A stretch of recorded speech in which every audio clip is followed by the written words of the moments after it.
Assalamualaikum warahmatullahi wabarakatuh. Sekarang kita bakal membahas gimana sih cara instalasi Linux Debian yang CLI, di mana kita bikin sistem operasi jaringan. Eh, Biar beli gampang, kita bikin folder dulu ya di VMware. Jadi yang perlu disiapkan itu adalah VMware, kemudian ISO dari Debiannya. Di eh, Nah, Debian ISO-nya harus disiapin ya. Ini ada dua, kalian bisa pakai Debian 10 atau Debian 9, bebas sih. Oke, sekarang kita mau bikin dulu. Pertama kita bikin folder dulu. Jadi ntar dengan nama praktikum. Jadi biar gampang ntar eh, manage VM-nya, virtual machine-nya. Lihat kalau di sini seperti saya banyak virtual machine, saya bisa gampang manage-nya gitu. Oke, di sini nama praktikum. Kalau kelompok kalian bebas, misalkan kelompok 1 10 TJK1 atau kelompok 2 10 TJKT2 seperti ya. Nah, kemudian kita bikin virtual machine-nya dengan nama file, klik file, kemudian new virtual machine. Nah, di sini kita pilih tipikal, kalau ada yang berubah, next. Kita pilih instalasi CD. Di sini saya udah Debian 10, kalau kalian tinggal klik browse, kemudian cari letak file ISO-nya di mana. Saya klik ini, open. Nah, dia langsung ngedetek kalau ini adalah Debian 10 64 bit. Udah. Kalau sudah, di next. Kita bikin virtual machine, kemudian kita kasih nama. Kita kasih nama LNX SRV 1. Karena kita mau bikin buat Linux server yang CLI. Kemudian kita browse lokasinya, tempat menyimpan hasil virtual machine-nya. Bebas kalian mau taruh di mana, yang penting kalian gampang manajerial dari filenya. Nah, di sini saya simpan di praktikum ya. Nah, kita bikin folder dulu di folder praktikum. Misalkan LNX SRV 1. Jadi biar lebih gampang kalian manajerial filenya. Oke. Nah, ntar dia akan ada di folder virtual praktikum Linux server di sini. Virtual VMware virtual machine in praktikum. Nah, dia bakal ada dalam sini semua. Nah, kan udah dibikin. Kita lihat. Kita pilih next. Alokasi hard disknya 20 GB. Kalian bisa ngurangin jadi 15 sih kalau buat Linux CLI-nya, tapi kalau yang GUI-nya ntar harus 20 minimal. Nah, kemudian kita bisa pilih store disk-nya single atau multiple. Jadi bedanya kalau kita multiple, ntar virtual hard disk-nya bakal dipisah jadi berapa file. Misalkan kan di sini kita bikin 20 GB.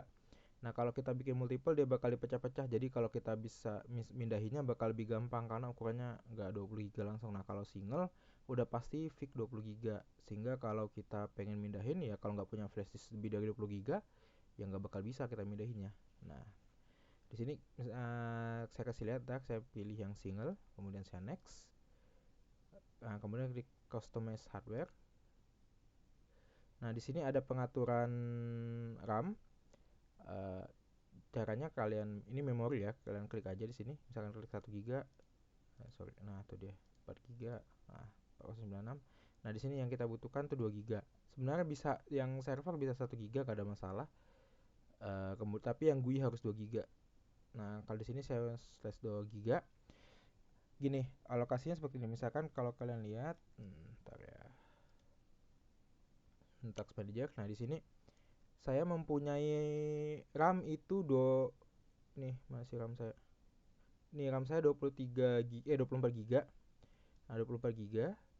Nah, tapi saya cuma alokasikan 2 GB buat virtual machine saya. Jadi ntar 2 GB ini udah gak bisa dipakai.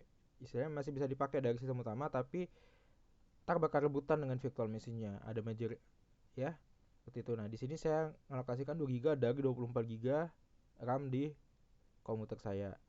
Kemudian prosesor di sini saya alokasikan 1 core dari, kalau core komputer saya, nah di sini dari 8 core. 8 core komputer saya. Seperti itu ya. Oke. Kalau sudah kita yang ini Debiannya udah benar, yang di bawahnya ntar kita pelajarin di pertemuan selanjutnya. Oke, jadi yang perlu diatur sekarang cuma memori dan prosesor.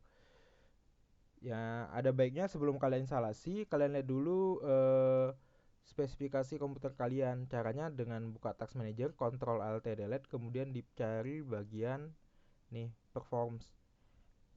CPU dan memori. Silahkan dilihat di situ berapa CPU kalian, berapa memori kalian, lokasinya seperti apa. Oke. Caranya buka task manager ya, Ctrl Alt plus delete. Nah, ini kalau nggak di sini bisa kalau task. Nah, ini ada task manager, tulis saja task manager. Nah, itu selanjutnya kita pilih close karena udah benar setupnya, kemudian finish. Oke, dia masih di luar folder ya. Lihat ini dalam folder mesh, kita pindahin aja ke drag ke dalam folder. Oke, udah. Nah, kita gedein. Ntar dulu. Di sini kita bakal menginstal yang dengan keyboard ya. Jadi kita pilih install. Oke, kemudian tunggu. Nah, kita pilih bahasanya English. Order ini teritori, jadi di mana sih server ini berada? Perangkat apa? Komputer ini berada, kita pilih order. Karena kita di Indonesia, Asia, Indonesia. Kemudian default local setting kita pilih United States karena pengaturan banyak, misalkan penanggalan segala macam kita ngikutin aturan dari United States. Kemudian keymap. Keymap ini adalah keyboard kalian pilih American English. Kalau kalian di sini ada Dvorak, ada banyak lah jenisnya. Nah, kalau kita pilihnya adalah American English. Udah.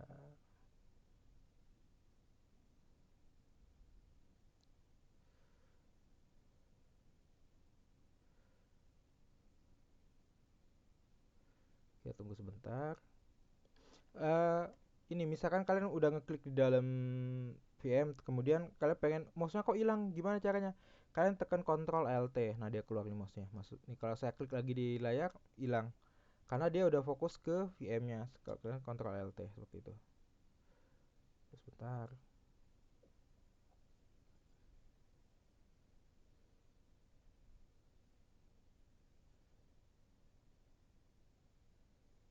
Kita tunggu dia lagi baca CD-nya.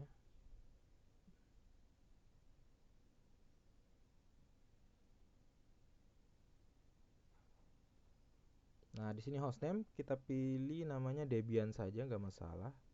Nah, buat pindah kalian pakai tab ya. Lihat kalau kalian lihat di bawah sini, move pakai tab, space buat select dan enter buat activate button. Nah, jadi yang kalian gunakan itu adalah tab, space dan enter buat apa geraknya. Di sini kita nggak bisa pakai mouse ya. Nah, tekan tab, lihat tab pindah kursornya. Nah, di sini tab, tinggal misalkan kita ganti ini jadi apa. Di sini misalkan saya langsung ganti jadi LNX SRV 1 gitu. Nah, tapi ntar kita rubah di bagian pelatihan selanjutnya, jadi tutup Debian saja. Oke, tab continue, kemudian domain name-nya juga perlu diisi dulu buat sekarang. Continue, root password misal skill 39. Kalau lihat saya tap di show, kemudian tekan spasi, nah muncul passwordnya. Ya, saya Oke, passwordnya kita samain aja, ntar skill 39 biar nggak ada permasalahan. Oke, kemudian ini juga skills 39 tab. Nah, continue, full name of the new user. Ini adalah jadi gini, kalau tadi kalian bikin user root, ini tar ya, kita coba. Tar dulu. Tar. Kita tadi. Nah, tadi saya dibilang ada user root password. Sorry, saya belum jelasin root password. Root password itu adalah jadi gini. Di user Linux itu ada dua, user root sama user biasa. Nah, di sini jadi kalau yang udah pernah istilahnya ngomongin soal user root atau istilahnya ngerut HP, berarti kalian itu ngerubah dari HP kalian HP Android kalian yang user biasa menjadi user root, sehingga kalian bisa melakukan banyak uh, hal dari mulai edit sistem segala macam. Nah, sedangkan user biasa nggak bisa seperti itu. Makanya yang membedakan HP kalian ketika kalian di root adalah user HP kalian sudah jadi root dan dia bisa melakukan banyak hal. Nah, di sini maksudnya saya bikin tadi skill 39 ya. Nah, ini dia. Continue, ini juga sama. Oke. Ini kita mau bikin buat user biasa. Nah, ini dikasih nama dulu. Oke, nama usernya siapa? Nah, kemudian baru username. Nah, di sini saya bikin coblak. Oke, kemudian kita isi password buat user biasa. kita samain skill 39. Kenapa saya samain? Biar saya gampang manage-nya. Tapi yang lebih baik sebenarnya password user root itu nggak boleh sama dengan password user biasa. Dia ya. Oke, kemudian juga. Oke, ini nggak boleh sama dengan password user biasa. Tunggu. Nah, sekarang pengaturan time zone-nya kita pilih Western. Karena kita ada di Indonesia Barat. Tunggu sebentar. Nah, sekarang kita mengatur partisi. Nah, di sini kita bakal bikin dua partisi, yaitu partisi swap dan partisi buat sistem operasinya. Caranya kita pilih manual. Oke, kemudian di sini tadi kan kita udah bikin hard disk yang 20 GB saya pengaturan. Nah, di sini kita lihat dia ada SISDA. Nah, ini hard disknya, tapi dia belum kita partition. Kita bikin dia dulu sebagai free space. Nah, caranya kita pilih, kemudian kita enter. Empty partition, jadi kita mau bikin dia empty partition, kita yes. Nah, lihat sekarang dia jadi free space ya. Jadi yang hard disk ini sekarang udah jadi free space. Nah, sekarang kita bakal mengatur partisinya. Caranya klik yang free space, kemudian kita pilih create new partition. Nah, partisi yang pertama kali kita bikin adalah partisi swap. Partisi swap itu adalah istilahnya kayak RAM, tapi dipakai di hard disk, perangkatnya hard disk. Jadi di Linux ada sistem swap.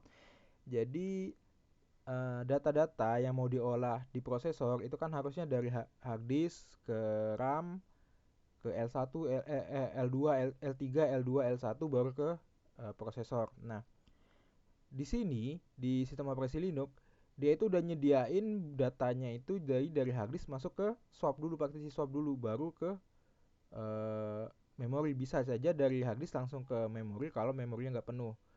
Nah, di sini fungsinya apa? Biar ketika memori kalian penuh dia punya backupnya. Nah, backupnya itu adalah partisi swap. Oke, ini 4 GB. Jadi standarnya itu adalah 2 kali dari RAM kalian. Tapi kan saya misalkan kalian punya RAM 24 GB, kalian mau 2 kali ya kalian alokasikan 48 GB. Buat apa? Karena 24 GB tuh udah cukup nampungnya. Nah, jadi kalau kalian alokasikan nggak perlu segede itu. Sebenarnya standarnya itu secara hitungan 2 kali RAM kalian. Jadi misalkan 2 ya jadi 4, dari 4 ya jadi 8. Nah, di sini karena saya tadi saya alokasikan 2, saya bikin 4. Oke, 4 GB, continue. Kemudian partition yang primary. Kemudian beginning. Kemudian ini kita ganti jadi swap area partisinya. Nah, oke. Kemudian kita pilih down setting up the partition. Lihat jadi free jadi partisinya yang swap, lihat 4 GB. Oke. Selanjutnya kita bakal bikin buat sistem operasinya. Jadi ini masih free space, kita enter, kemudian create new partition. Partisinya udah sisanya aja 17,5 GB, kemudian continue. Kita pilih primary. Nah, ini use as-nya, jadi jenis partisinya ext4. Tadi ada sudah jelasin swap, kemudian ada jelasin ext4. Nah, kalau di Windows kalian mungkin kenal tipe partisinya NTFS, kemudian kalau di flash disk namanya FAT32. Nah, itu adalah jenis partisinya. Jadi kalian mungkin bakal ketemu jenis partisi banyak. Nah, itu biasanya sistem operasi bacanya apa dan itu yang dipakai gitu. Nah, kalau di Linux dia pakai XXT4. Sebenarnya ada banyak jenisnya yang bisa dipakai. Nah, lihat. Ini XT432 ini pengembangan. Nah, kemudian kalau FAT32 ini buat yang flash disk gitu. Nah, sekarang kita pakai yang XT4. Jangan lupa mount point-nya adalah di slash. Kenapa? Karena itu adalah the root file system. Jadi tempat sistem operasi kalian disimpan, tuh ya. Oke. Udah, kemudian down setting up the partition. Udah selesai. Jadi kita bikin dua partisi swap dan exe dengan slash ya. Kalau sudah, kita klik finish partition and wait change to disk. Wait change to disk, yes. Oke. Sekarang kita tinggal tunggu proses instalasinya. Prosesnya memang ada lama, jadi ya harap bersabar gitu ya. Oke.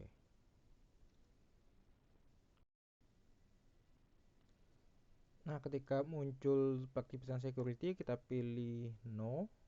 ya, karena kita nggak perlu ngirim data soal yang kita pakai. Nah, karena kita mau install yang CLI, yang ini kalian perhatikan, ini nggak perlu kalian Debian Desktop Environment ini nggak perlu kalian checklist. Jadi kalau kalian tahu Windows itu sebenarnya nama GUI dari sistem operasi Microsoft kan. Nah sebenarnya kernelnya namanya DOS. Nah di Linux itu kernelnya kan Linux. Nah buat GUI-nya itu ada banyak jenisnya. Ada GNOME, XFCE, Cinnamon, KDE, nah MET itu yang terkenal. Nah kemudian ini plugin Aria Server juga kalian matikan jika kalian cukup standar sistem utilities yang kalian install. Karena kita nggak mau bikin yang sistem operasinya yang GUI, tapi kita mau bikin yang CLI. Oke, kemudian enter. Kita tunggu lagi sampai dia selesai. Oke.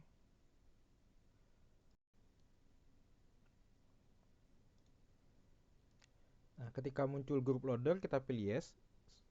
Sebelumnya kalian harus tahu group loader itu ibarat kata bahwa dia itu sistem operasinya itu ada di mana.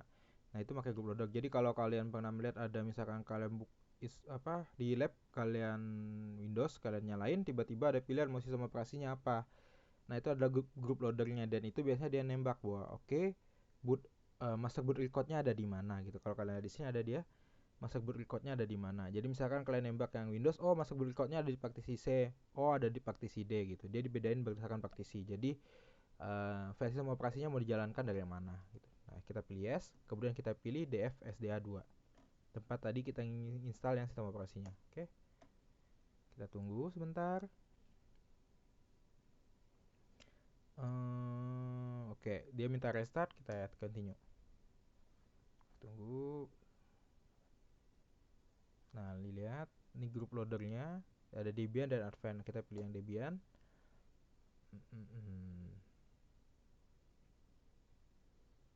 Nah, kita coba login, coblak dengan user biasa, kemudian skills 39. Oke. Ini adalah Linux Debian CLI. Saya rasa cukup sampai sekian buat Linux Debian CLI. Semoga bermanfaat buat kalian. Pertemuan selanjutnya kita bakal bahas gimana nginstal Linux Debian yang GUI. Oke, akhir kata, assalamualaikum warahmatullahi wabarakatuh. Sukses buat kalian semua ke depannya. Ya, terima kasih.